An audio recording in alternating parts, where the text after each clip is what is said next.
You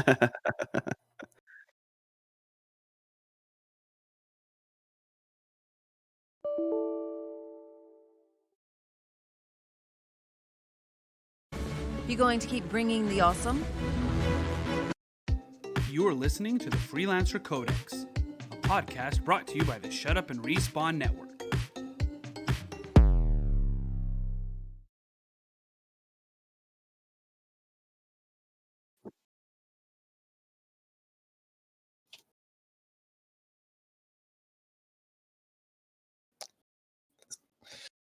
It's going pretty good, man. I was actually looking through like the notes before. I was like, when was the last time I was on? It was like almost a year ago to the day, actually.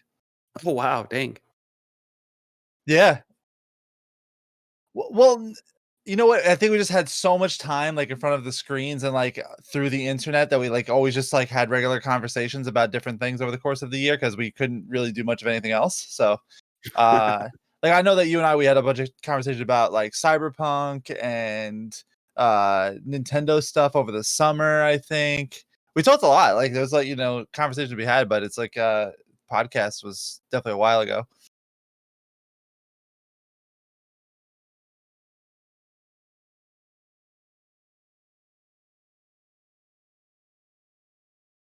Yes. Yeah, it's lofty and ambitious, right?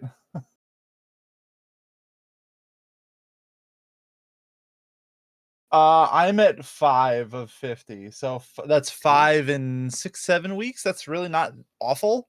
It could be Right. worse, So I finished, and I like this. This is actually stemming beyond like the 52 weeks of the year. So basically, I started at Cyberpunk's launch because one of my mods gifted me the game. I wasn't gonna get it. He was like, "Here, I want you to play the game." I was like, "It's fine, fine, we'll do it." So I finished Cyberpunk. Went on to finish Jedi Fallen Order because I hadn't finished that.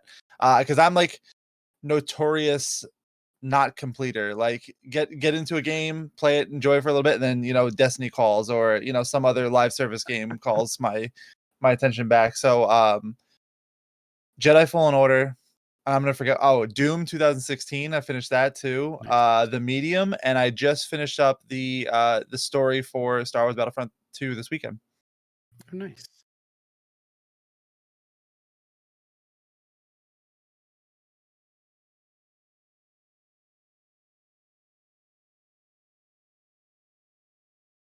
It's 6 hours and it's pretty good. And then you're starting to get like invested towards the end, and then the end it's just like bam, hits you like a truck. And you're like, dude, that's it.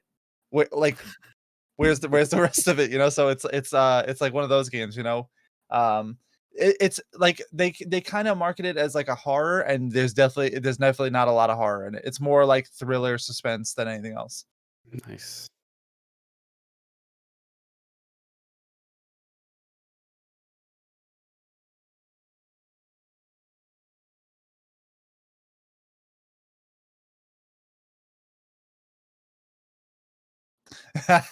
No, like I'm like a lifetime Star Wars fan though. Like I was really big into like the trilogy as a kid. My dad got me into Star Wars at a pretty young age. But I get like the prequels kind of killed a lot of it for a lot of people. It just Mhm. didn't hit the same. Like there's parts of Clone Wars that are very good, but like Phantom Menace is just bad. Like I tried watching the trilogy again, like I guess the all three the trilogy of trilogies. Um I I guess that was like October or something, and I tried to watch the whole thing. The original the prequel trilogy just did not hit the way I wanted it to at the time. And Phantom Menace being probably the worst Star Wars movie of all of them.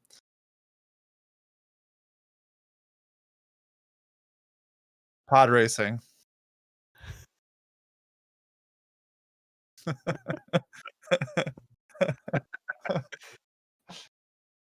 Nice.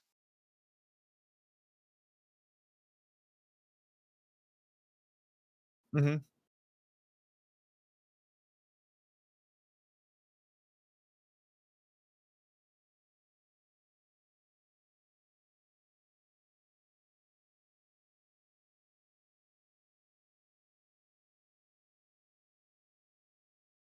Well, I'm glad you asked because I actually I write them down and because it's a conversation like a lot of people like to have, and it's more inspiring than I even understand it is because people bring it up to me a lot. Like, Rad on the show, like she brings it up to me and like, oh, this is inspiring me to go back and complete, like, because that's really the core of this whole process is that, like, when you play games like Destiny, you play games like Anthem, you play MMOs and stuff like that, you get very lost in the daily grind and the Mhm. FOMO of the games that you play, because if you don't log in, you're missing rewards or you're missing this, that, and the other thing. So then if you are so locked into that, you're not playing these other games that might have a really compelling story. So that's where this whole process started.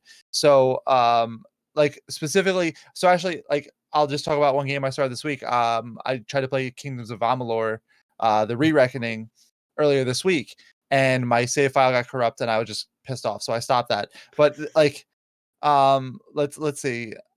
So I still, like I said, started with Cyberpunk. So I have like Arkham Knight. I actually have it on two platforms and I haven't finished it yet. Arkham Origins. I do have Godfall. Gearbox is kind enough to give me a copy, or a gift. Give me a copy for review. And that's just like the short list of things. Like I haven't finished Dead Cells. I love like Metroidvania and like platforming games, and I haven't played that. Um, Doom Eternal, while it's still on Game Pass. Control, like I think you've recommended me Control like at least once a week for the last year or so. So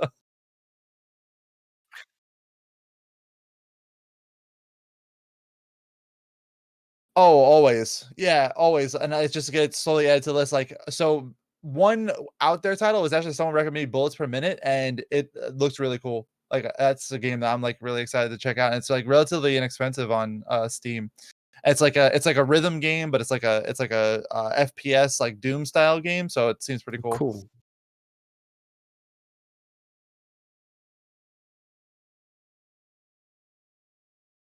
Mhm. Yeah,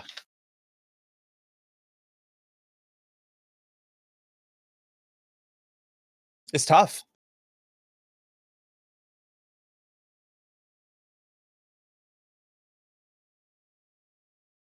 And I'm glad you brought up Hades because that actually, like, this is the other half of like where this conversation started, is that we were doing the podcast talking about like the games of the year, and I'm like looking at the list and I was like, I played Animal Crossing at some point this year, like, and that's about it. Like, and there was, Last of Us and Doom Eternal was on there, Hades, and I was like, I really haven't played any of these games, so like where am I basing my judge for games of the year off if I'm not playing these other like highly rated or high critical scores of games, so I have to go Right. back and go do that and then actively play more over the course of the year as well.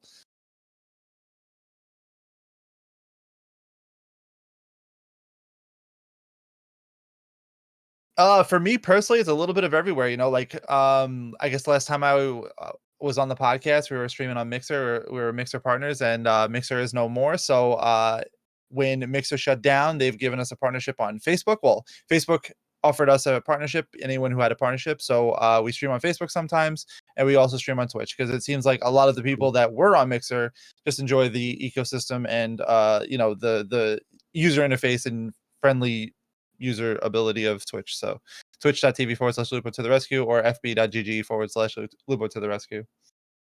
Nice.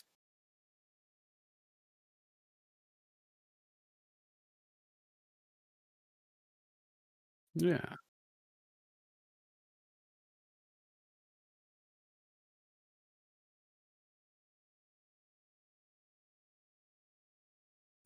It was awesome. We should have just cropped or recorded your, video so we could put that up and play it like a silent movie type. Because he was pretty animated. His audio was not working, and Steve's face when something simple doesn't work is actually quite hilarious. He doesn't think so, but it really is.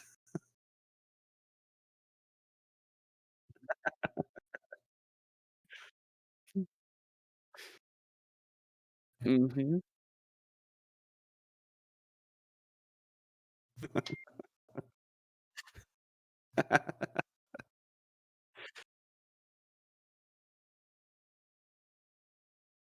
Yeah.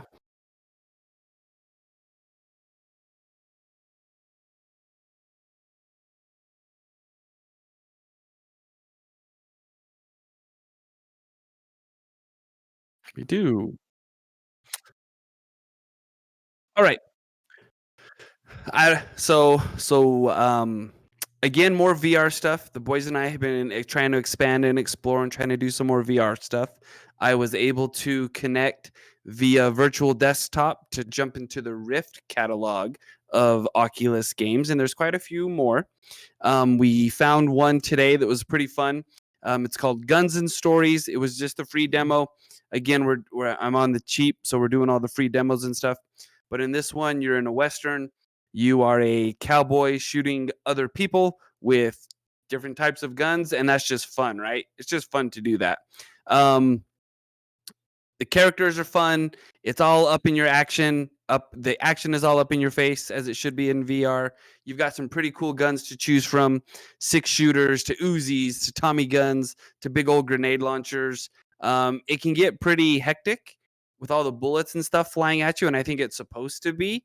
And so we're dodging on the ground and hiding and ducking, and it's actually pretty fun. It's a pretty fun game. The boys really enjoyed it to play with. We looked at Archangel Hellfire. And Steve, I think this is one that you're going to like because you're in a mech and it's mechs fighting. Didn't have a whole lot of time to jump into that. Played the tutorial.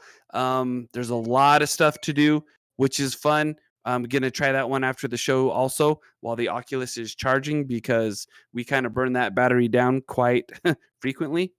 And then sticking with the same stuff that we've been doing, Beat Saber, we're trying to get through the campaign.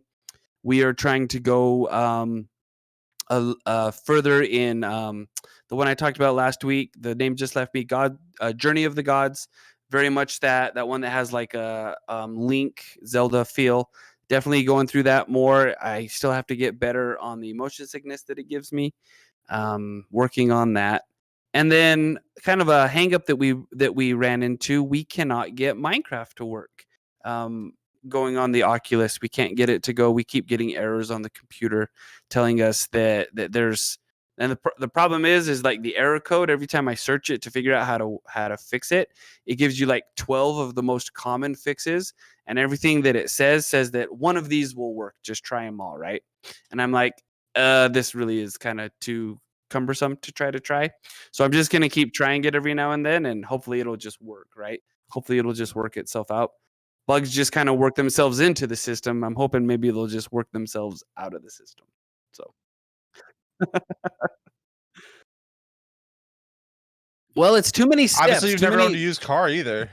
I haven't actually. I haven't. So, I'm kind of a car snob, I think. My wife and I have talked about this a lot that we won't own used cars. It's just one of the things. Every now and then we do.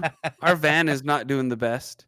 We have a van that is giving us issues, and we bought that brand new. So,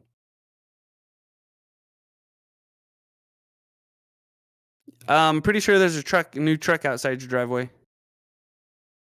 Okay.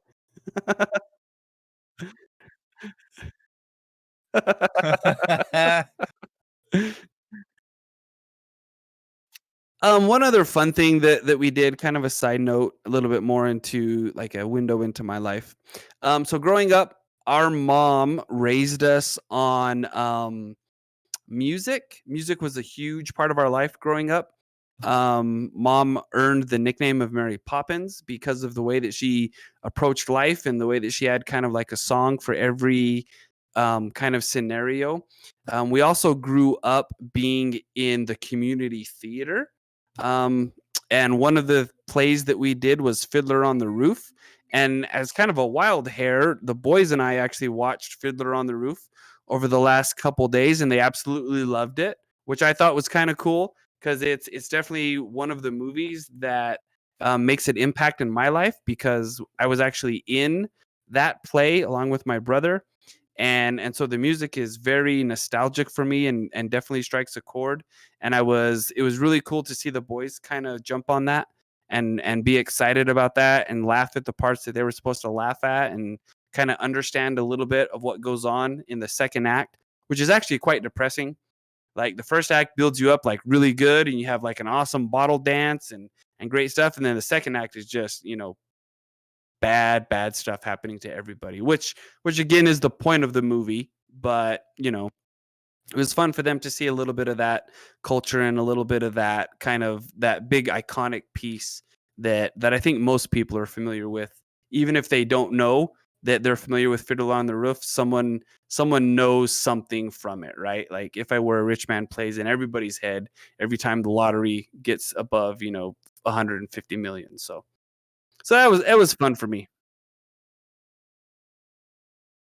It I was running the spotlight for that 30-hour play. So the movie's long too. The movie's long too. It's a 3.5 hour movie. So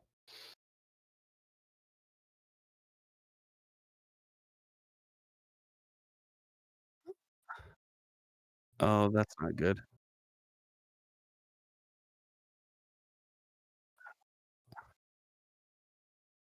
Um. So yeah, and again, oh, are you good?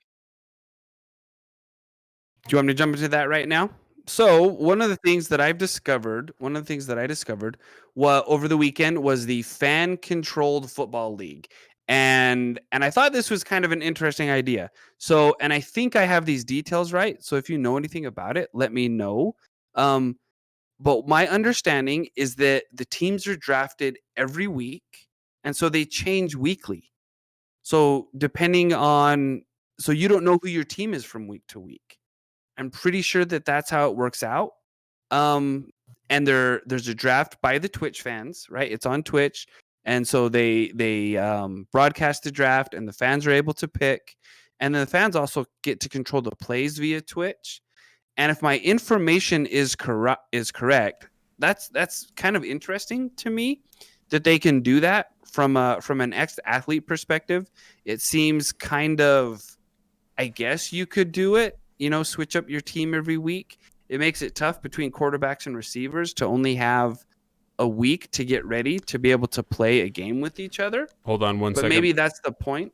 Phaedron, do you got me now? And real quick, the interesting connection about the Fan Controlled Football League is Patrick Dees is one of the people that actually started this thing.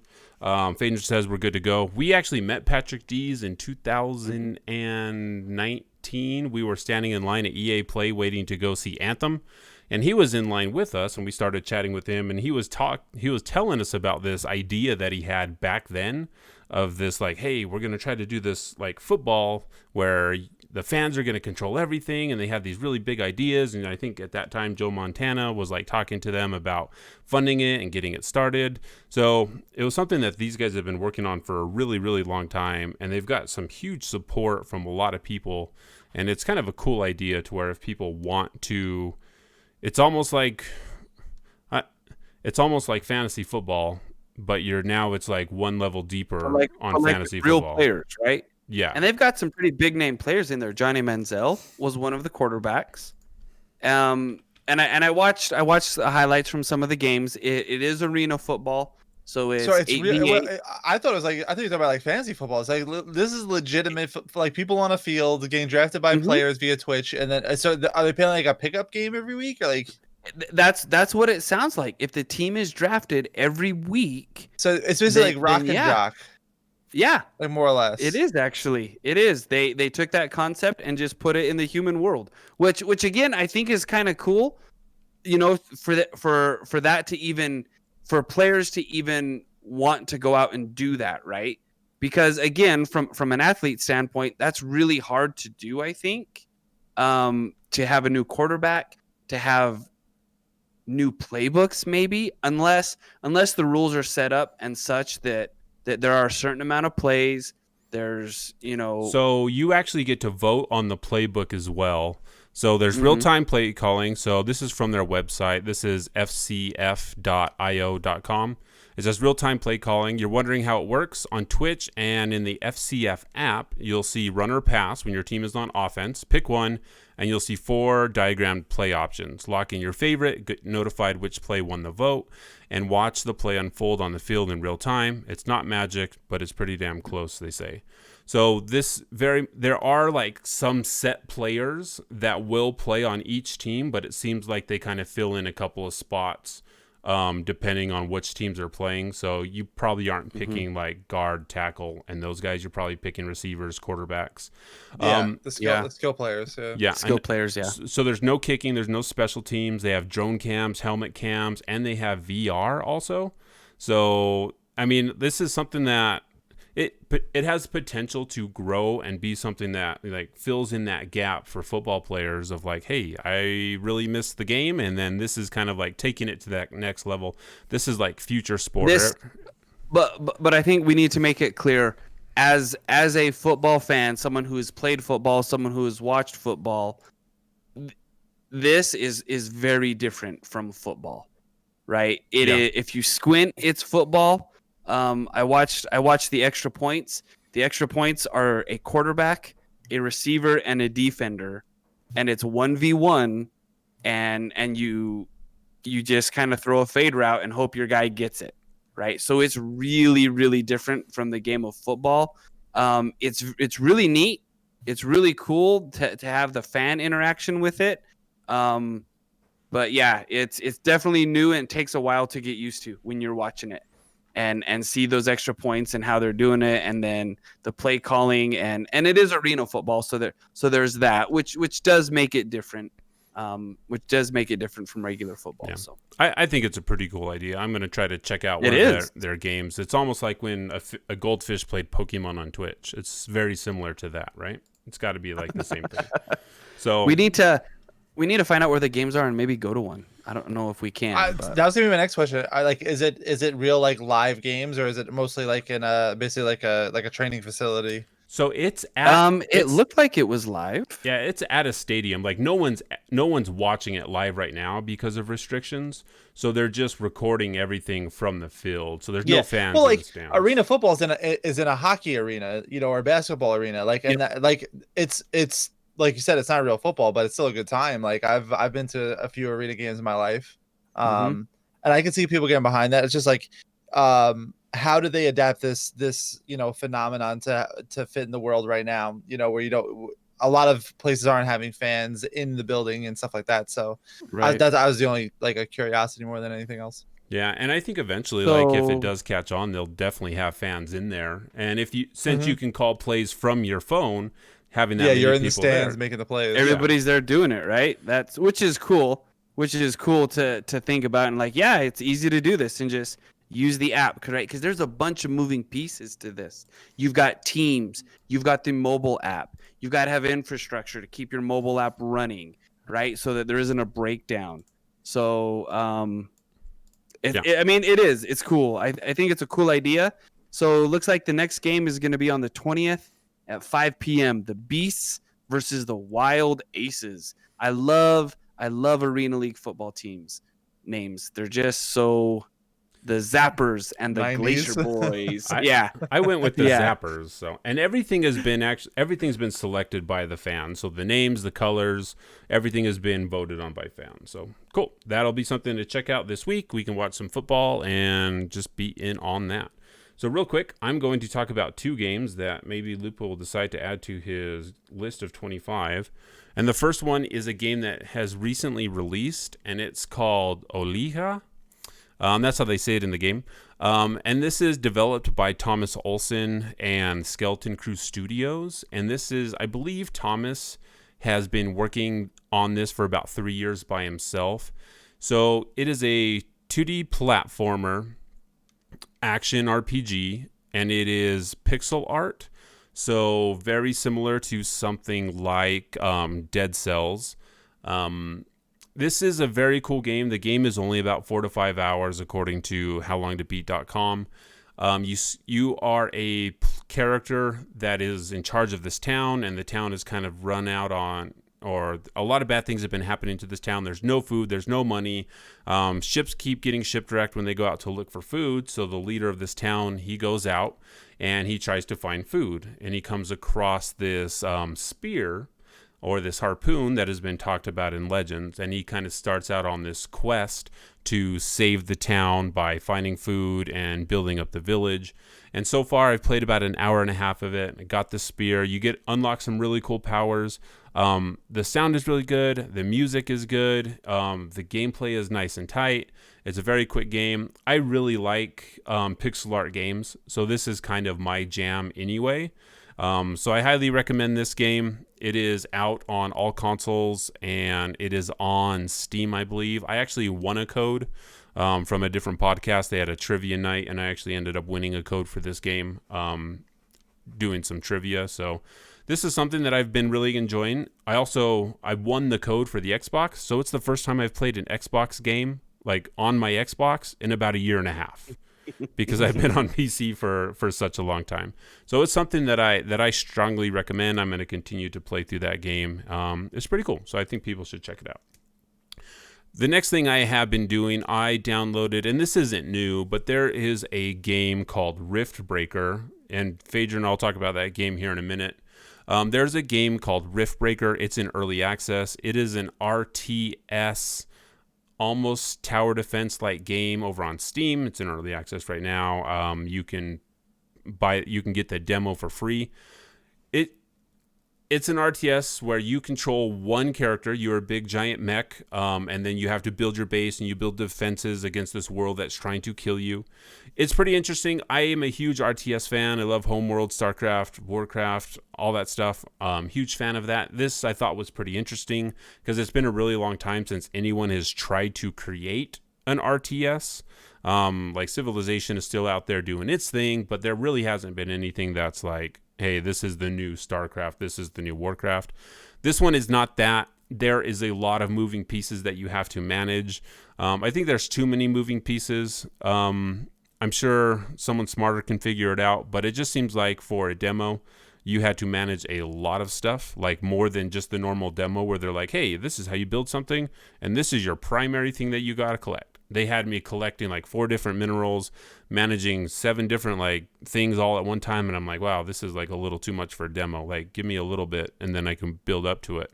It's an interesting game. Again, it is in early access, so that could change, and that's Rift Breaker. So if you are into RTSs, this might be one to check out as they continue development and they continue to work through things. So that's Olika as the pixel art game that I highly recommend to everyone, and Rift Breaker as something that people should watch and wait to see what happens once it comes out of early access. So those are the things that I have been doing. All right, so with that, I think we should jump into the news. What do you guys think? Should we jump into the news? We should probably jump into the news. Let's do it. All right. I got to talk to you about something.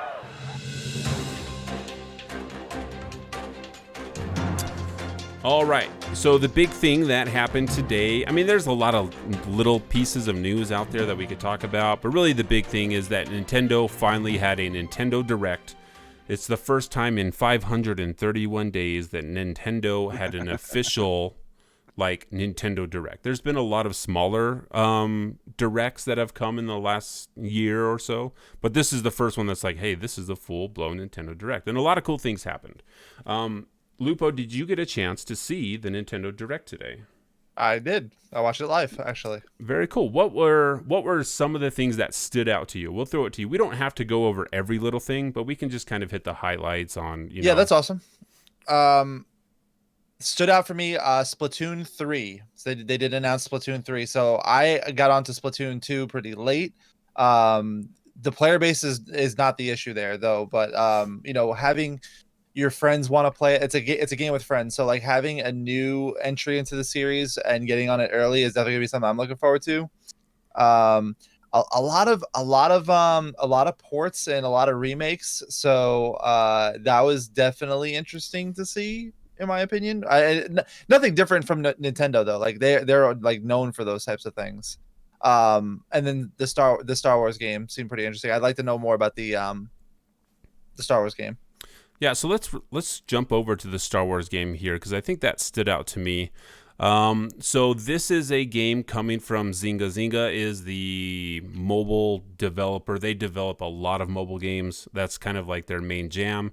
Oh shoot, what was his name? Matrick. What was his first name? Don Matrick? Yeah, Don Matrick, who was in charge of the Xbox One launch back in 2013, actually left Xbox and went to Zynga. I don't know if he's still there now, so I don't want to be like, hey, Don's over there, so like be wary of Don because of everything that he did with the Xbox back then.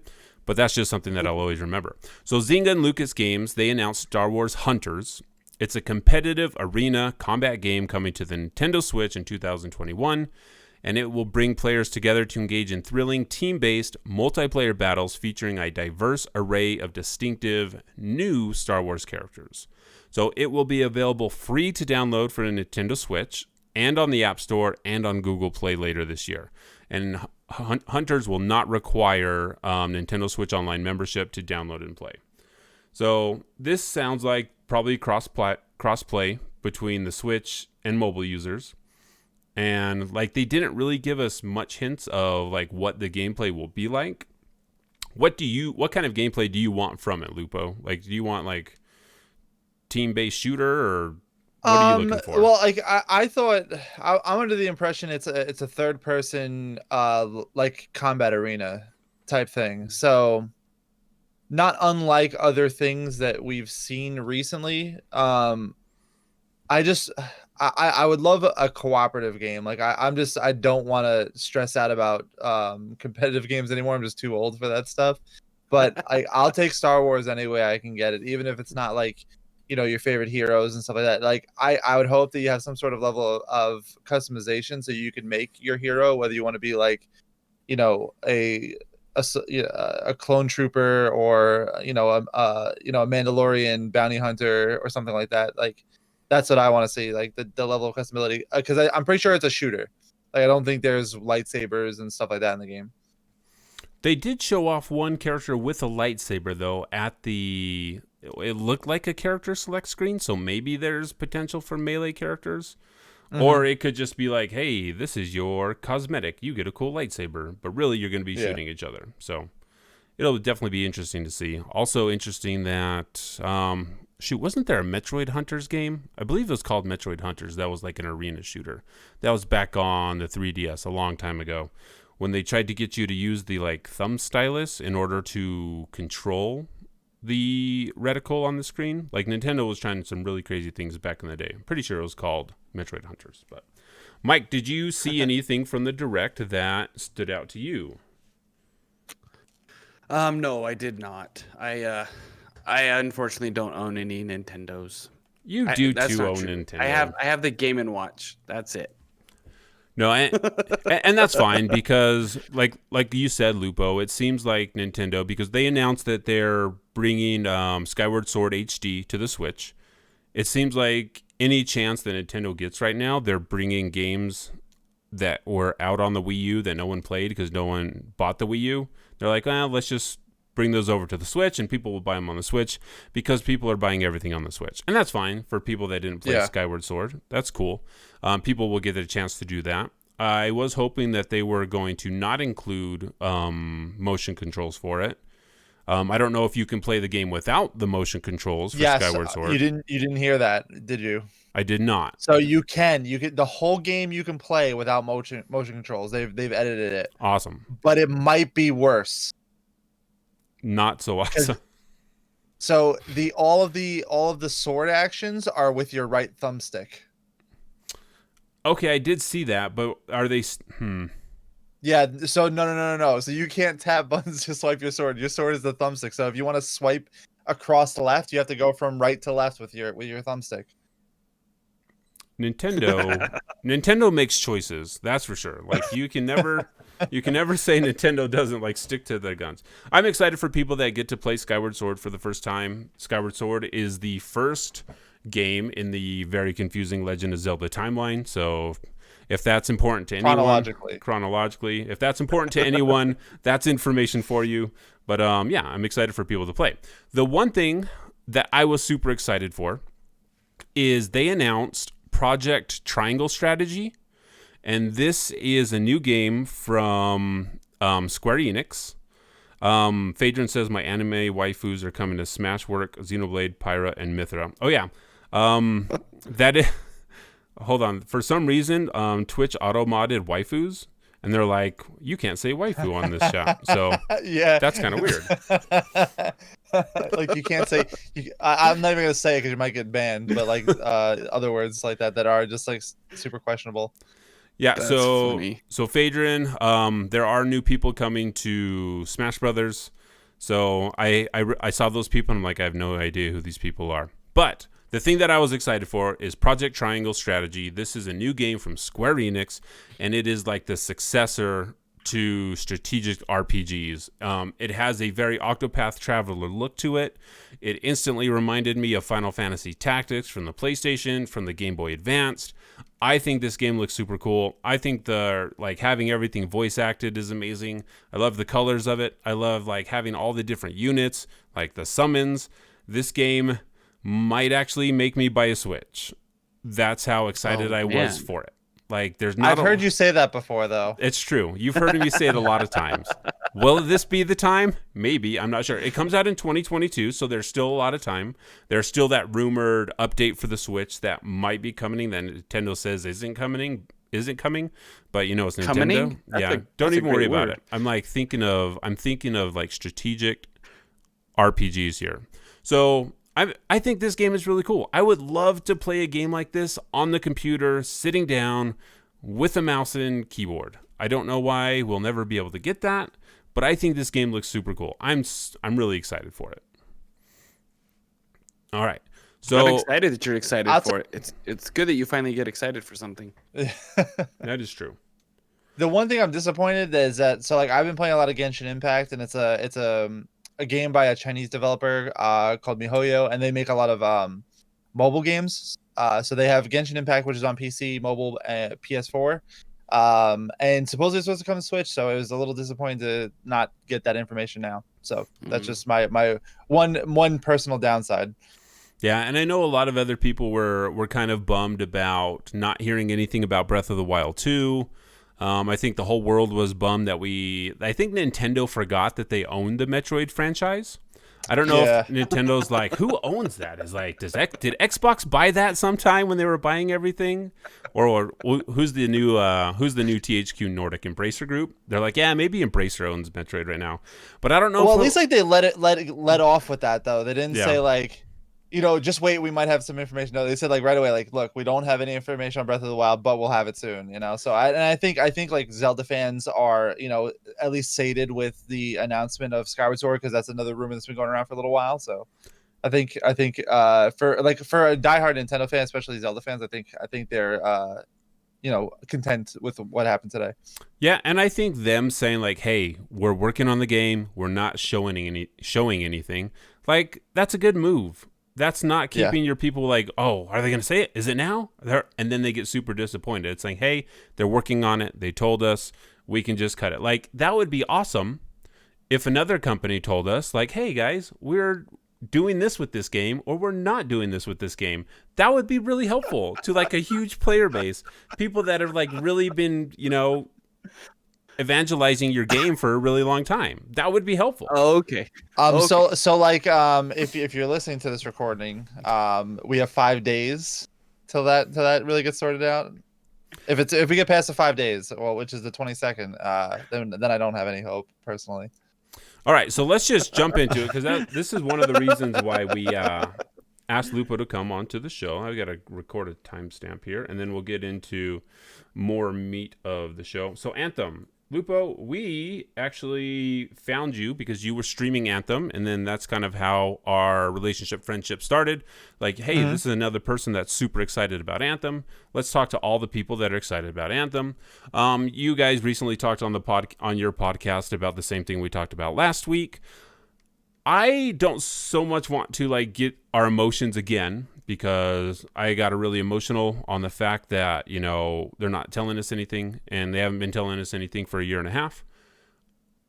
If let's go hypothetically, if they greenlight Anthem, What do you think Anthem needs to do differently than what it did before in order to compete in as whatever game it should be? Because it's going to be very difficult for them to compete if the game releases in 2024 as a live service game. So what do you think Anthem should be, or what should they not try to be? That's a confusing question. I don't think they should try to go head to head with Destiny. Anyone that tries to go head to head with Destiny loses, and like Division saw that twice now. So, they have to differentiate themselves. They have to craft a BioWare story that's unique to, to their universe. They like make something that people want to go in and do every day. Like, as much as I don't like saying it, like you have to create some sort of urgency to log into the world every day or every month or every period of time. So I think like realistically a timetable is super important right now to like say, hey, this is what we're gonna do, and we're gonna update over X amount of time. So even if they're not gonna give a release or like a release window, if they do decide to go with it, because I don't feel that they're going to, say, in a year we expect this to launch, and if they're not, like, then they're gonna have to have like developmental updates, which is kind of what they were doing for a little while with Christian. It was not as frequently as we would have liked, but like towards the end it was becoming frequent. Like I guess like once every 6 weeks he gave us like a little tidbit. But yeah, like consistent communication. If they're gonna commit to it, it's gotta be consistent. Communication needs to be there. And if they say that we're gonna do it, but you're not gonna hear anything for a while, like I guess we have to accept that too. So we're not like seeing these things that we may or may not get at some point, which is what happened in the first place sometimes. Yeah. Yeah, and I think that's kind of the big thing, is just like hey guys, this is what we're doing now. Because like you said, Christian was kind of updating us, and then since he moved over to Dragon Age, it's been very much up in the air of what's going on, who's what, who's where. And I'm not saying that they owe us like any updates. I mean, they've told us they're heads down working on 2.0. It's been a really long time. Like the thing with Jason coming out and saying, hey, this is going to take a while, they're going to like really take their time to figure out what they want to do with this. I think, potentially that could be a really good thing, that they're going to actually not just like, hey, okay, you didn't hit these metrics, we're killing the game, because that's kind of what EA has been known to do in the past. They kill games that aren't making money, and they support games that are. That's why FIFA is where it's at. I don't even know if they support FIFA. I'm sure they can slap a new number on FIFA and people would still buy it. So I'm not sure if that's like an apt comparison. But it's just something like we would just like to know, because right now there's, Phaedron started this hashtag movement that's like going out there and everyone's like sharing it around. And it's still been silent from developers then. I know John Warner's tweeted out, like, appreciates the support. Jason even said, or Schreier said, like, hey, everyone's excited about the support. But, it'd be nice to hear from the team. One thing I think and I wish that they would do is I wish they would just kind of like drop the whole live service thing and just like make a smaller story-based game. I don't think live service did anything for them in the past. I don't think that ever really got started, and I wish they would just like tell a BioWare story that isn't hindered by the fact that a lot of people have to get on and play the same content. I know that's weird, and that would be like going 180 degrees from what they have started building, but I think that's something that I would like to see him do, that, because like you said, like we shouldn't be chasing other games. We should be something new. We should be something different, really something that has its own identity, instead of trying to be Knights of the Old Republic or trying to be Destiny or trying to be Division. Mike, what would you like to see the game do differently if it gets greenlit? I think I would like, for me, more in-game personality. And when I say that, I mean the javelins were cool as we had them, but my javelin ultimately looked like everybody else's javelin. Even when you got to customize and look at color palettes, there's only so much you can do, and there's only so many combinations that look good, right? There's only so many wraps. Some of the wraps were great. Some of the wraps, I mean, they didn't get worn very much. The guns seemed like they had no personality for me. Each gun was the same as all the others. I felt they didn't look different. So I would like more personality that way. It didn't feel remarkable to fly a javelin. It was fun, but I never felt like Iron Man. I never like, and I think that's one of the things that we were told that we're supposed to feel like. We're supposed to feel like superheroes flying these javelins, right? You don't feel like a superhero when you have to land, I don't think. And I understand why that was in, right? I know that we had to land for certain reasons to be able to load assets in front of us, but you know, that's one thing that, like, as a player, I don't know if I, as a player, if I necessarily have to know that that's why I have to land or care. That's not my job, I guess. You know what I mean? It's a weird thing to kind of say out loud, because it makes you feel like you have no compassion, sympathy, or empathy for what people are doing. But I want to fly, and I want to be able to stay in the air indefinitely. Like, that's what I want to do.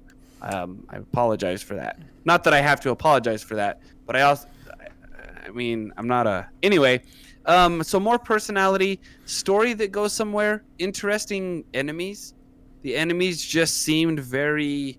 One thing that always bugged me is that the Dominion weren't in Bastion with javelins on, and we were told that in order to survive outside of the walls, you had to be in a javelin. But these guys are running around without them, and I'm like, well, do I have to be in a javelin or do I not? So consistency and that kind of things, you know. And again, maybe just have an identity. What are you guys? Have a clear cut thing. What are you? Yeah. So I do internally would know what you are. Yeah, so. I do want to bring attention to the chat, because I think this is the first time that this has ever happened in the show. Rick in the chat says he agrees with Mike. So I believe that might be the first time that... That is not the first time that that's happened. Why, thank you, Rick. I'll send you your cash in the mail. Yeah. Phaedron says he wants Monster Hunter Anthem, which would be pretty cool. Monster Hunter has some cool creature design. So, all right. I think I don't know if we'll know, like, when we'll know. Like, Lupo, you're saying 5 days we'll know, and then... Yeah, I think we're gonna get some sort of communication by the 22nd, regardless, whether it's the green light or whatever it is. But like, knowing that they had a project review last week, supposedly, Schreier's been pretty good with his information. I would expect something by next week, 100%. And you know what? We hope. Cash App. Yeah, we thoughts and prayers to the team. That's what I'll say. Thoughts and prayers to the team. All right. So there's... hang on. I remember my thought now. Okay. So like, the team's only 30 people, right? So yep. Like, you got to look at the other people, the other studios that are using teams that small. So like, No Man's Sky is 26 people, and they can do everything that they did. So I don't think it's a matter of how many people are working on it. It's how much they want to reinvest into the project. You know what I'm saying? So those 30 people can be easily put onto other teams and probably add 10 to 20% work power or manpower to Dragon Age and / or Mass Effect. So I think that's really more the issue here. That's something that I really researched earlier this week, and I didn't realize that Hello Games was that small. It's only 26 people? Yeah, 26 people. For all that stuff that they've been putting out for like the last 17 That's what I'm years? saying. That's what I'm trying to say. That's impressive. Well done, Hello Games. You've done it again. All right, so real quick, this is something that we'll have to mention. Someone sent this over to me, and I figured we had to talk about it. So friend of the show, Devin, says, hey, talk about this Xbox thing. That's a big surprise, right? Devin was like, talk about this Xbox thing.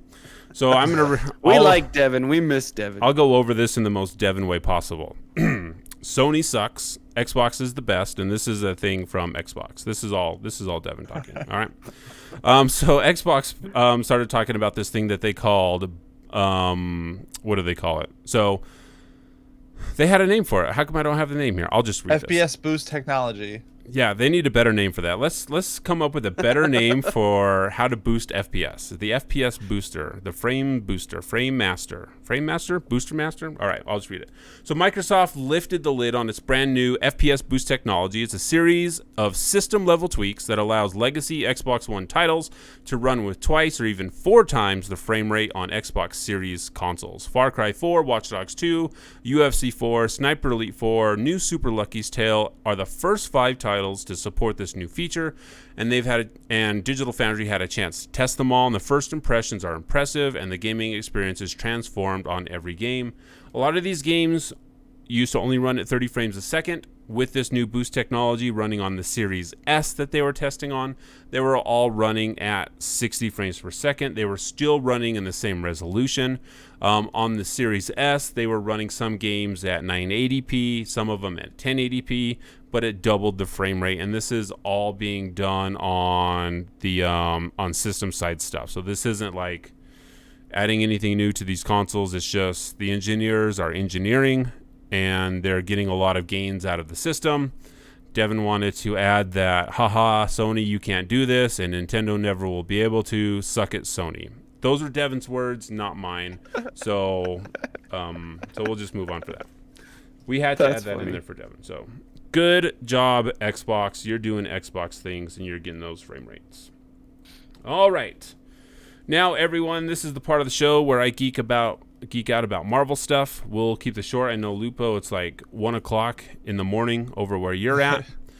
But let's kind of jump into WandaVision, and we will warn people now that we will be spoiling all of episode 6 of WandaVision, and we'll do heavy spoilers. Like, we're going so in depth. You've never been more in depth into a TV show before. We're going like this is in depth. Yeah, this isn't just like cutting the surface of like WandaVision. We're going all the way in. Phaedron, thanks for hanging out. Catch up on the show. What are you waiting for? So here we go. What is he waiting for? Can I preface this segment by saying that I started watching because Steve reached out to me a couple weeks ago and said, "Hey, we're gonna talk WandaVision, and we want to have you on." I was like, "All right, guess I gotta start watching." You hadn't been watching? No, you're no, not. all right. You're not consuming all things Marvel. No, I'm DC. So you're not watching anything then? So you're just No, I'm waiting for the Snyder Cut. How long have you been waiting for that? Not long. Like, I haven't like actively pursuing it, but I'm just saying, like, I'd rather have the Snyder Cut in my opinion. But to get back on topic to what we were talking about here, I wanted to binge the whole thing. Like, I want to just say, because early impressions were bad. A lot of people said, you know what, WandaVision's kind of whack. I don't want to watch it. So it's like, you know what, I'm not like that invested. I'm just gonna wait.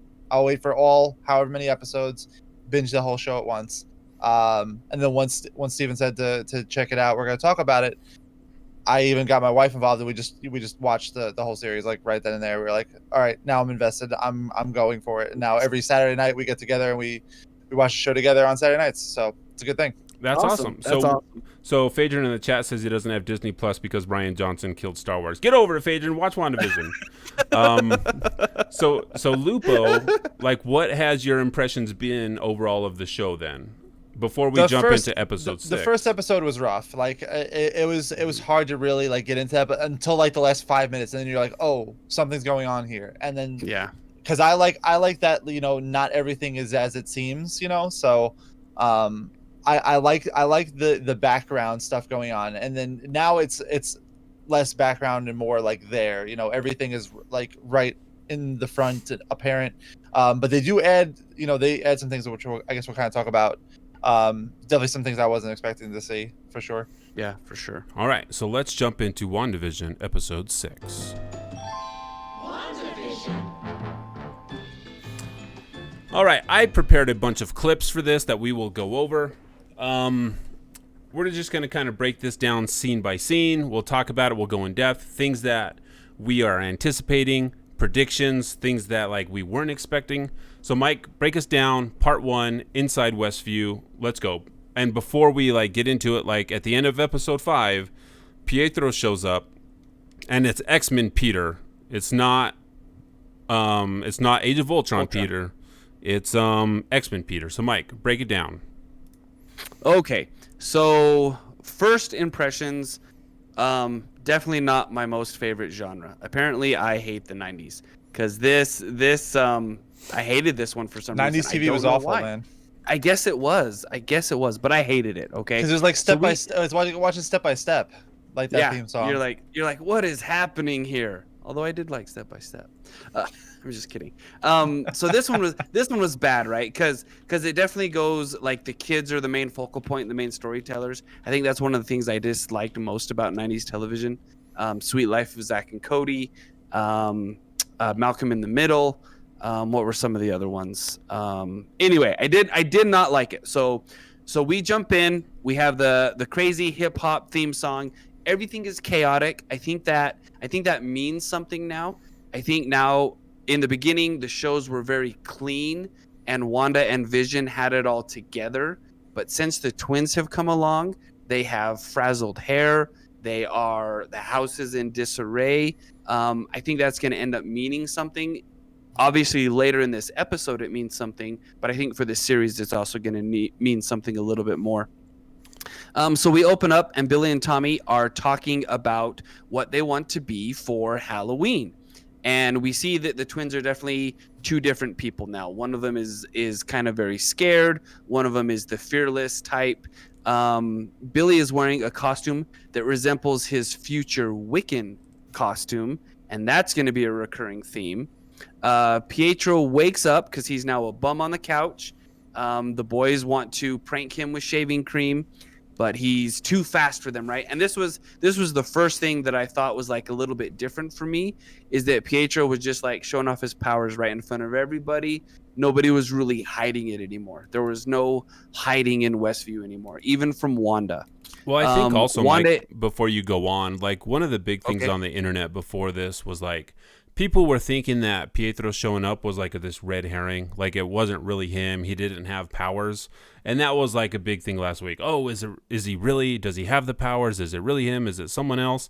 And this episode was just like, no, it's him. Like he's gonna run around all over the place. Like throw that theory out of the window. It's him, and he's using his powers, and no one cares. So, but again, it ties itself up in the end of the episode, right? So we get this reveal kind of thing. So, and we'll get to that in a bit.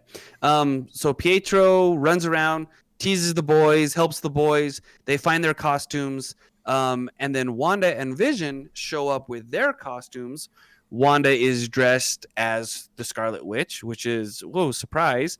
And Vision is actually dressed as Vision, their comic book costumes, which I didn't really care for much, just as a personal thing. I'm like, this doesn't, like, I guess I get it, but come on, we can do better. It almost seems like it would have been better for the TV show within the TV show if they were different characters. But anyway, that was just me.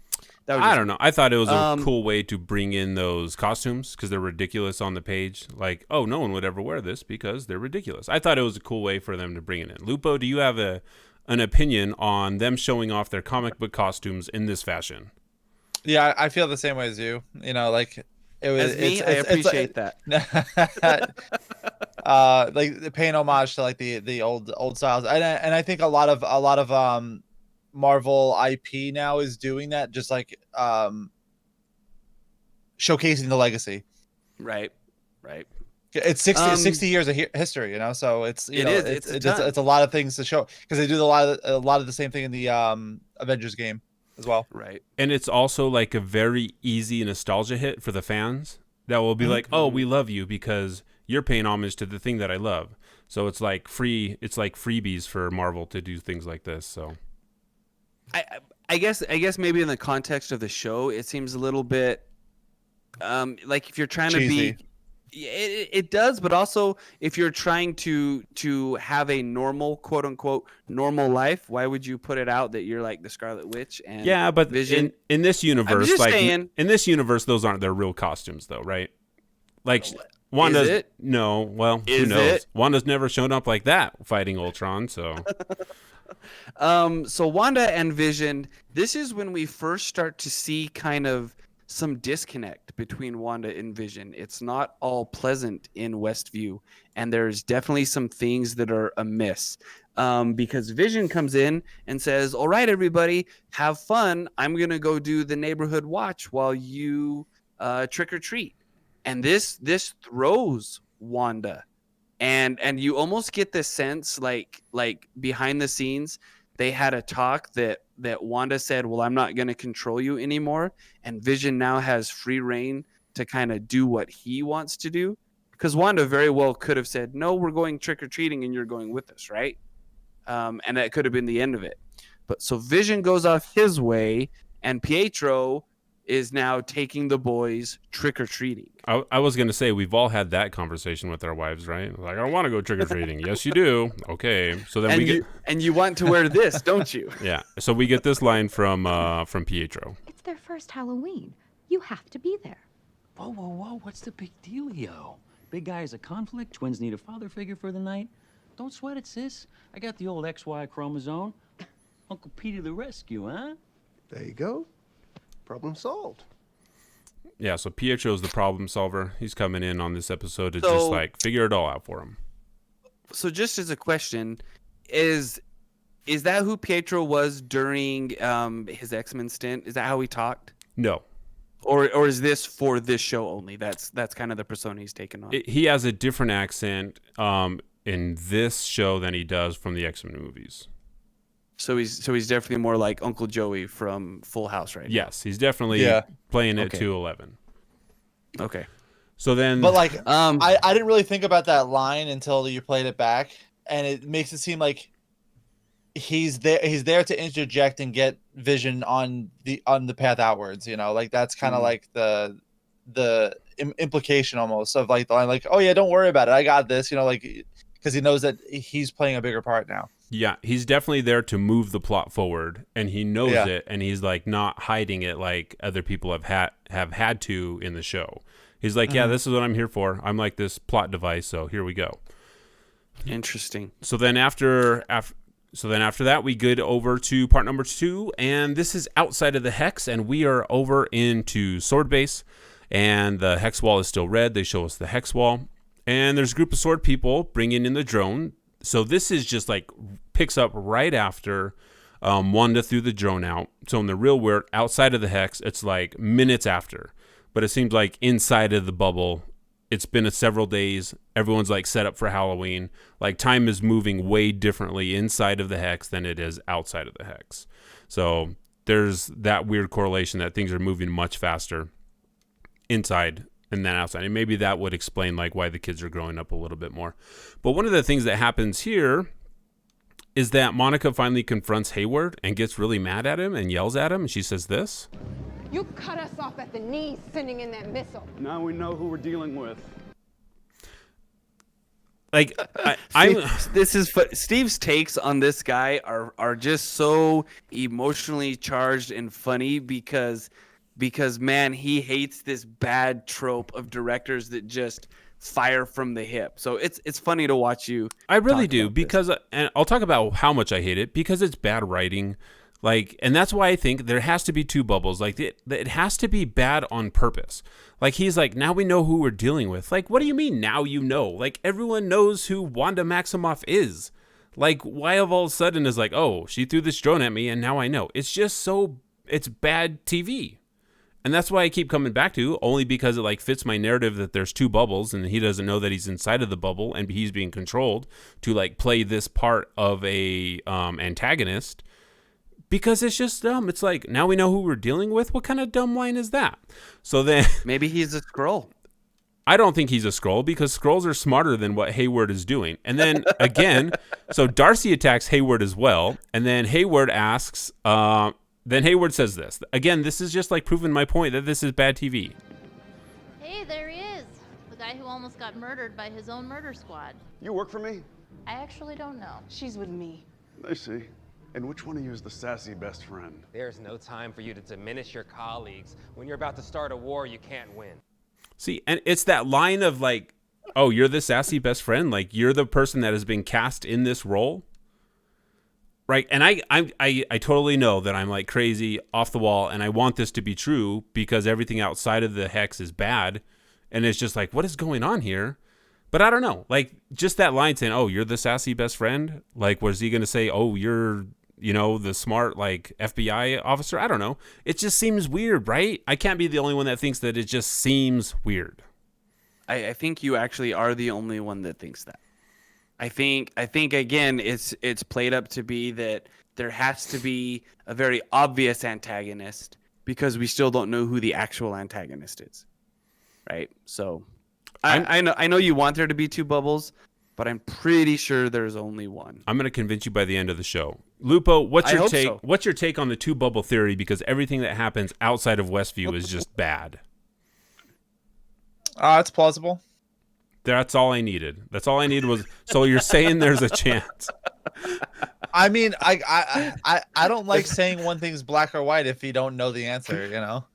There's actually more chance to be struck by lightning twice whilst being eaten by a shark, on top of Mount Everest than there is about being two bubbles. I'm going to convince you because listen to this line by Hayward. Maximoff was never going to negotiate with us. We take her out, this whole nightmare ends. We don't know that. We actually have no idea what will happen in there or out here if Wanda dies. So what? We just surrender to that? Not happening. So we know that it is rather interesting, and he definitely is not acting very smart, right? So I will take that. So I'll get that. He is definitely not the smart director. He definitely is trying to hide something. When Monica says we don't know what's going to happen inside there or out here, that kind of leans to we're connected to this somehow, other than just, you know, we're an audience to what's going on inside. Because so far that's all we expect. We expect that they're an audience to what's going on inside. Because again, what is the motivation for SWORD to even figure out what's going on? We're told that it's a missing person, but we haven't revisited that plot point since episode 2 or 3, maybe even 1. So what is their connection, and why do they want to get in there anyway? Right. So then we go from there. Then Hayward kicks the trio out. Captain Rambo, you have become an impediment to this mission. Constantly advocating on behalf of superpowered individuals. Yes, I know your history with Carol Danvers. And all you people who left still have the luxury of optimism. You have no idea what it was like. What it took to keep the lights on. Don't use the last 5 years as an excuse to be a coward. Maybe it's a good thing you weren't here when your mother died, because clearly you don't have the stomach for this job. Get her off my base. Now. All of them. So it does seem like Hayward has like this thing for superpowered people, right? Like he just doesn't like them. And it could be, when, like I have this weird memory. Oh, it's the Incredibles. Like everyone hated the Incredibles because the superpowered people like accidentally made, a mess, and they're like, well, we hate you all. So it's just like this. Also, like I know we'll talk a little bit about. Yeah. It's very tropey, almost like it's a bad TV show happening in Sword Base. But it also plays into like the X-Men thing, right? That X-Men has always been about the prejudice of people that had the X gene. People were different. And that's what big conflicts in the X-Men universe were about. And we know that it's very possible that some X-Men have been mentioned and could be coming in to the MCU. We already know that Pietro's here.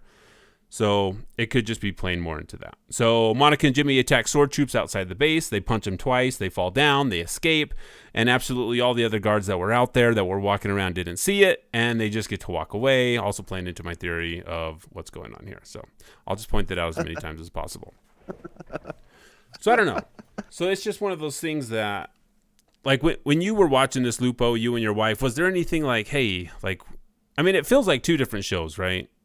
I don't know if it's supposed to feel like that, but it's just like, even writing wise, you expect, okay, both sides should be like, have great writing. Well, I didn't realize that it's really like 3 shows, because you're watching the show and then there's the show inside the hex and then there's a show outside the hex. It's like I didn't realize that's what the implications of what you're saying is going on. So it's a show. It's like showception.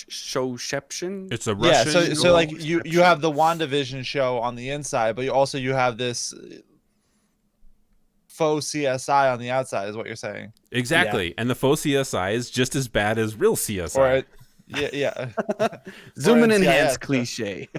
I mean, pretty much. All right. So let's go back into Westview, and I don't know if you guys picked up on this right away, but there are finally kids inside of Westview. I didn't pick it up until he said it. Yeah, I think when we saw the trick-or-treaters, we were like, yeah, there's kids back. But then again, and they talk about this later, but the kids never left, right? Because Pietro and Wanda, this is near in the third act. They're sitting on a hay bale, and Pietro actually explains it, right?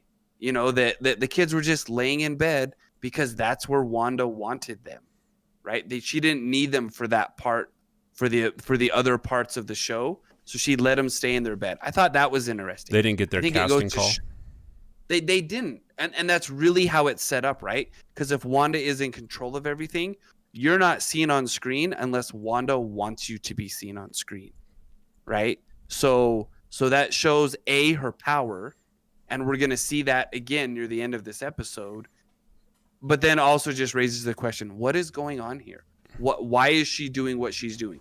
We know that she has stolen Vision and is trying to have a normal life, but why to this degree, right? Why does she think that TV through the ages is normal? Well, I don't know. So that's... Oh, sorry. So, yeah, so we'll continue to talk about that. So this is just a shout out for all the people that think Mephisto is kind of controlling everything, because Pietro shouts out this line while they're trick-or-treating. Unleash hell, demon spawn! So in the comics, Mephisto actually helps birth the twins, and like that's one of the big theories. Everyone's like talking about Mephisto. I feel bad to like ignore it, even because I'm going on about my long, dumb, unbased theory of being there two bubbles. So I figured I better mention that. Lupo, have you gone on a deep dive into WandaVision? Because I know you like are.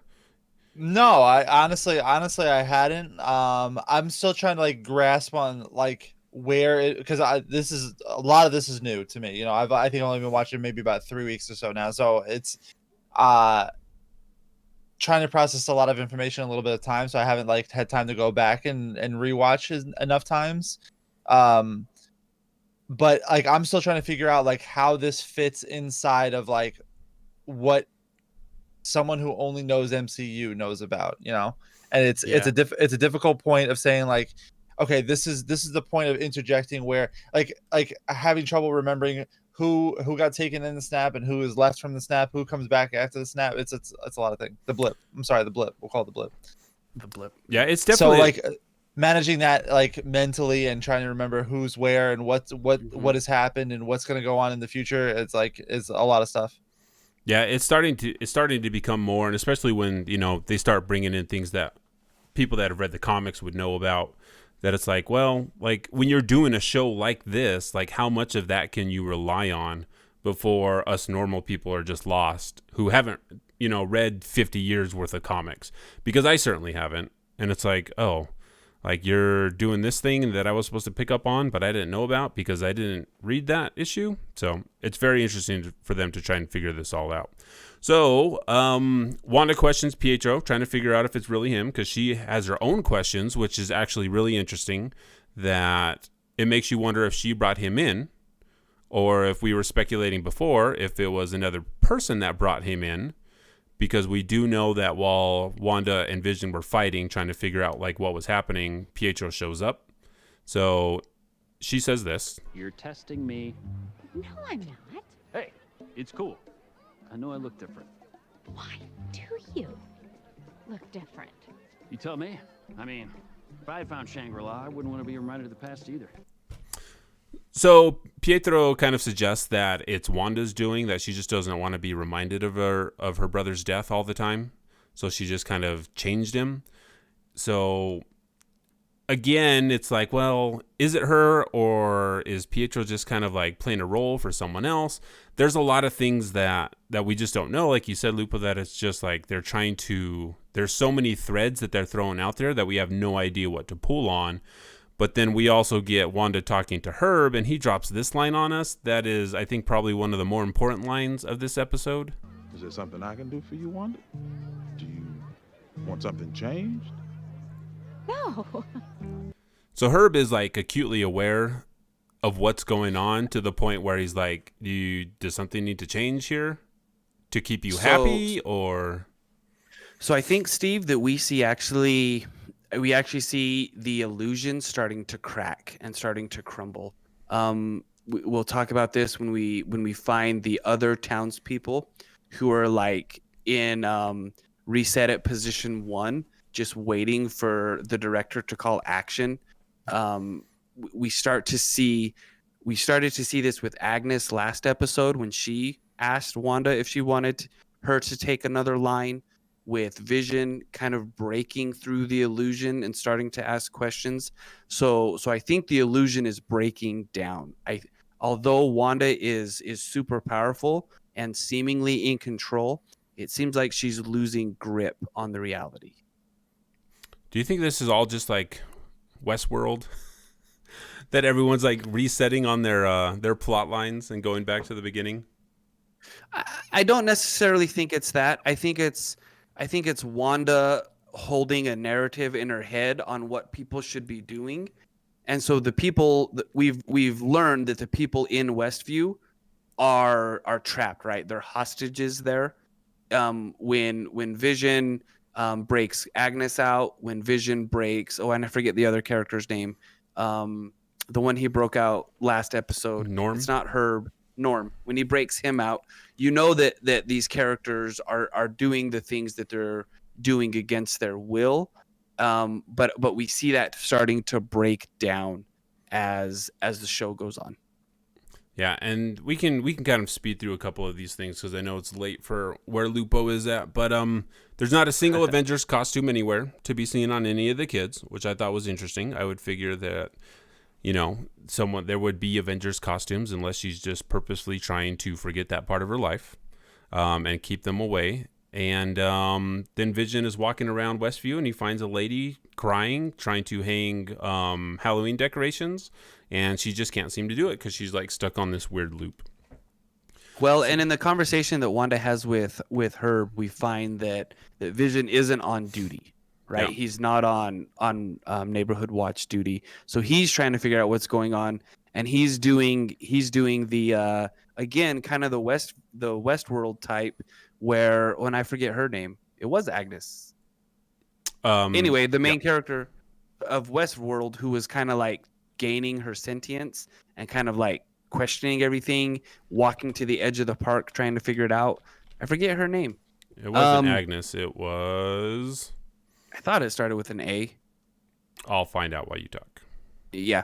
And so we jump into this episode's commercial, which was really messed up for me. I thought it was like really not a good commercial. Morbid. It was very morbid, right? So we see this little boy on an island, a desert island, and he's starving or whatever, and the shark jumps up out of the water and hands him some yogurt and like, yeah, dude, eat this super good yogurt. It's so good, right? And so he jumps back in the water, and then the boy can't open the yogurt, and we see him die, decay, and then turn into a skeleton. And it was just a really weird, morbid commercial for me.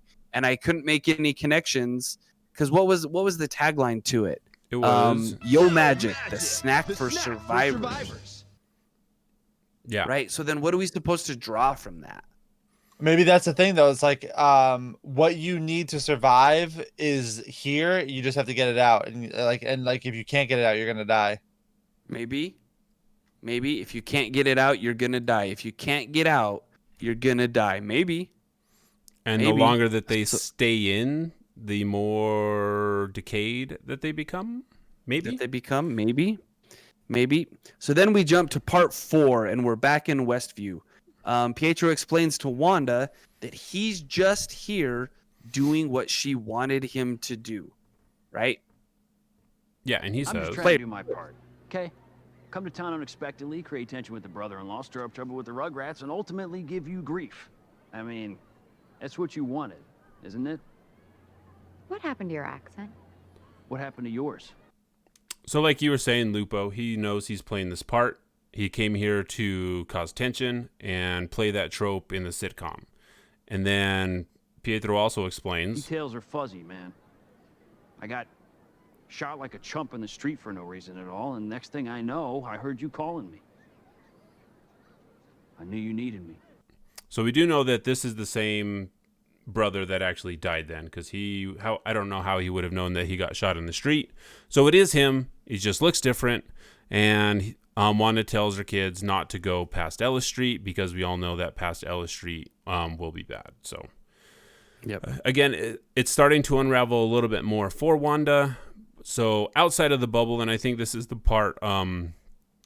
This is the part Steve loves so much because he loves those awesome technology tropes where people can break into super, super secure systems very, very simply. Because in one episode before, we were told that they have a doctorate, right? Yeah, so Darcy hacks into S.W.O.R.D. in 2 seconds. Give me 2 seconds. I just need to hack into the secure network on the base. Dunzo. Because apparently that's Now, easy to should do, be right? able to access the data.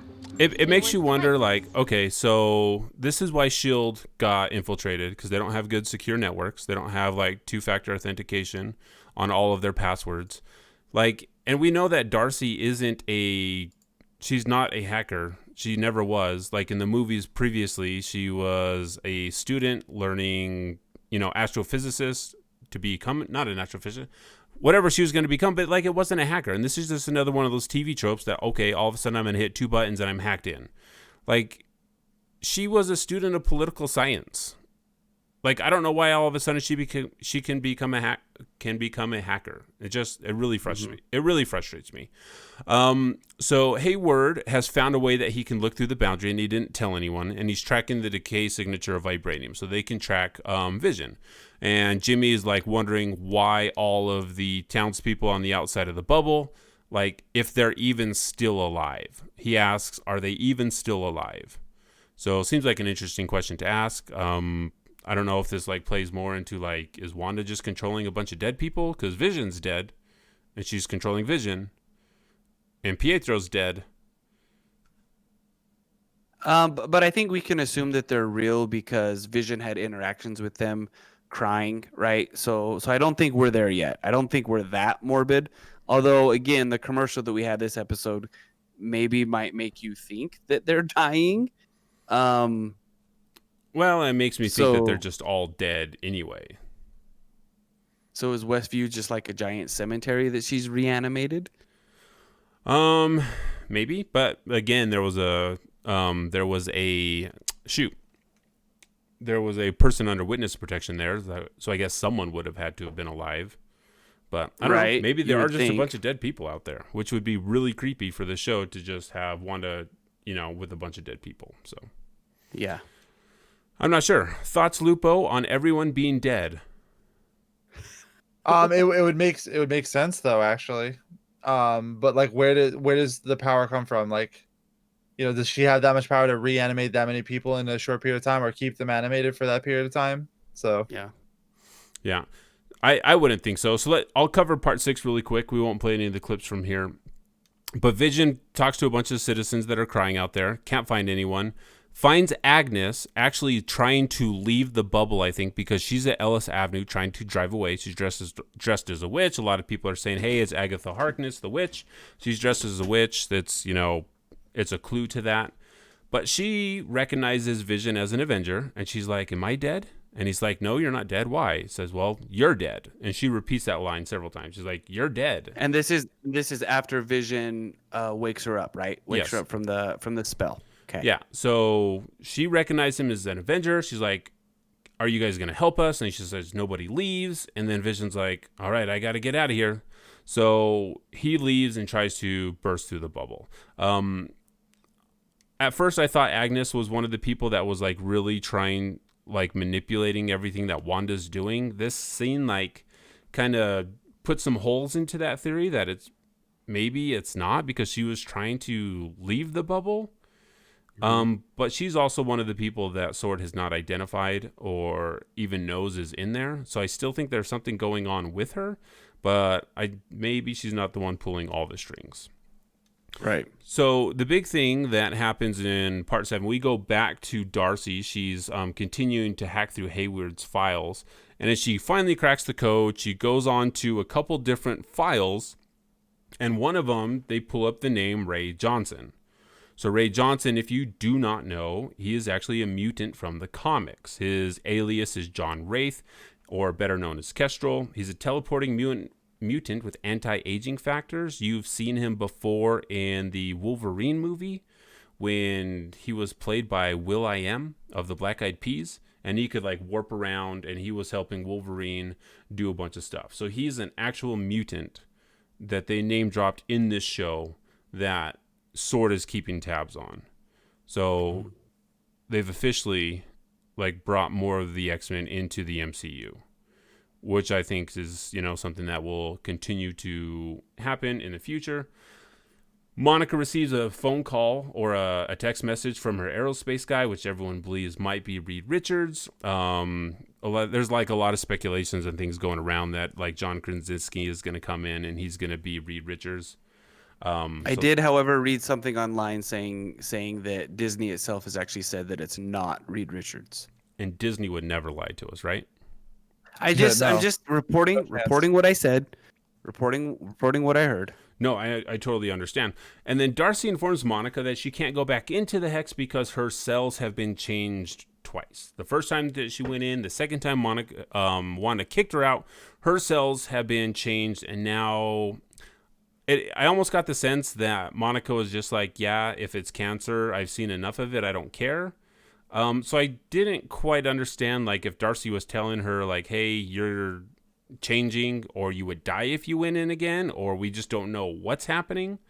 Like, Lupo, what sense did you get from that interaction? Did she know that she had already been changed, or did she just not care because of I just don't think she cared, cancer? You know, like she had lost a loved one that had passed that she didn't realize because of cancer, and you know, she thought the cancer was in remission, you know, so she'd already dealt with that battle through you know, a family member having it before then. So I that's what I feel personally. Yeah. It was definitely a weird thing where also, you know, we know that the X gene remains dormant. This could have been like, again, this is how we're bringing more of the X-Men into here. So as we go back to the Westview Town Circle, Pietro and Wanda are talking about their parents, how much they would have loved Westview. And then this is where that line comes from, where Peter asks Wanda where they hide the kids. How'd you even do all this? Hey. Oh, this is the line. Where were you hiding all these kids up till now? What? I assume they were all just sleeping peacefully in their beds. No need to traumatize beyond the occasional holiday episode cameo, am I right? No, You were always the empathetic twin. I didn't. Hey, don't get me wrong. You've handled the ethical considerations of this scenario as best you could. Families and couples stay together. Most personalities aren't far from what's underneath. People got better jobs, better haircuts for sure. You don't think it's wrong? Are you kidding? I'm impressed. Seriously. It's a pretty big leap from giving people nightmares and shooting red wiggly woos out of your hands. And I think just this interaction is important because it is showing that, like, you know, if she went from being that, you know, just giving people nightmares to being able to do all this, like, it's a huge leap that she has enough power. Arc for her? It's pretty big to go from that to being able to create life and control a bunch of people. So something else is going on that we don't know about, right? And then just to kind of wrap up on the last section, Darcy, let's see, she continues to hack into the computer. She finds a file called Cataract, and it's a classified weapons intel. And I'm kind of thinking that maybe Sword was doing experiments on Vision, and we do know that his big thing was like he didn't want to become a weapon afterwards. So I guess we're just going to have to figure out what Cataract actually is, why, you know, Cataract, it affects your vision, and we have Vision as the main character. So were they turning him to some big weapon, and that's why Wanda went in, broke in, and stole his body? Like, it's a possibility. And then as we, you know, Vision reaches the Hex, and he starts to push through. It is interesting to note that it is blue on the Westview side. It's not red like it is on the outside. And as he pushes through, Sword watches as he starts coming apart. He starts getting ripped apart. Billy hears his dad in distress, tells his mom. Wanda shuts everyone down. Darcy gets handcuffed to a vehicle because she runs out and she's wondering why no one's out there to help him. Vision does not appear as the Grey Husk we all assumed he would once he pushes outside of the Hex. So that's kind of interesting. And then Billy goes to Wanda and Pietro and makes Wanda mad because Pietro says this. I don't know why he would say this. I understand what's happening to me. Where is he? Where's your dad? Hey, don't sweat it, sis. It's not like your dead husband could die twice. So then Wanda shoots him in the face because he said that, which seems understandable to shoot someone in the face when they when they say something like that. So then she freezes the town, increases the hex.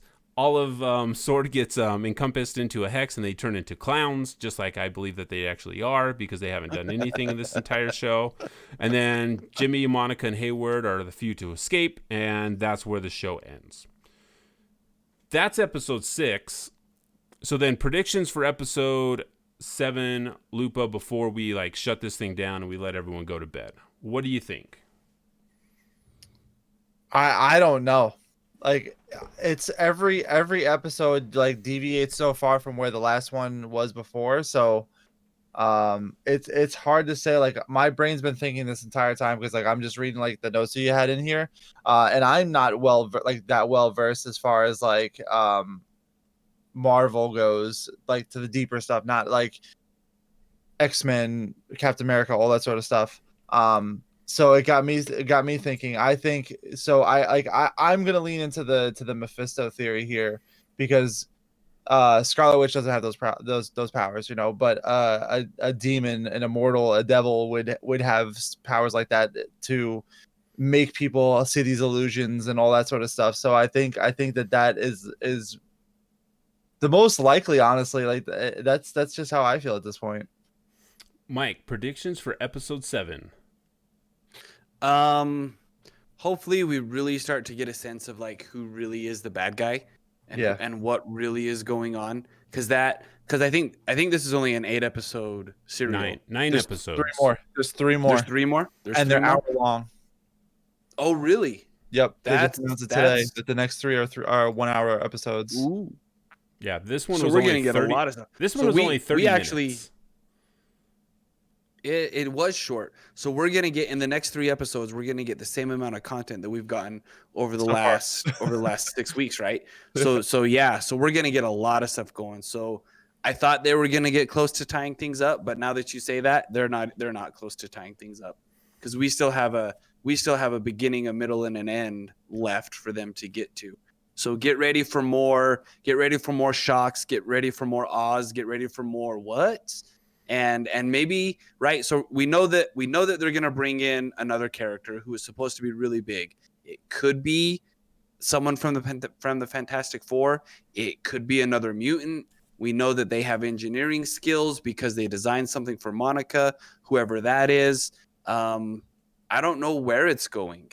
I'm not sure what's next. And I think that's cool in a way, but I also think it's kind of frustrating in a way that we've had all this, but we don't know what's next. Yeah. And the expansion of the hex does kind of put some holes into my 2 hex theory, but I guess she could have just expanded the second hex also. But the second hex got smaller. Yeah, or just got absorbed. So, yeah, so this has been episode 160 of the Freelancer Codex podcast. Lupo, thank you for hanging out with us on this deep dive. Yep, thanks for hanging out with us on this very deep dive episode 6, especially knowing that you're like past midnight over where you are now and probably waiting to get up in like 3 hours to go to work. But before you go, where can everyone find you? One more time. Twitch.tv/Lupo to the rescue and fb.gg/Lupo to the rescue.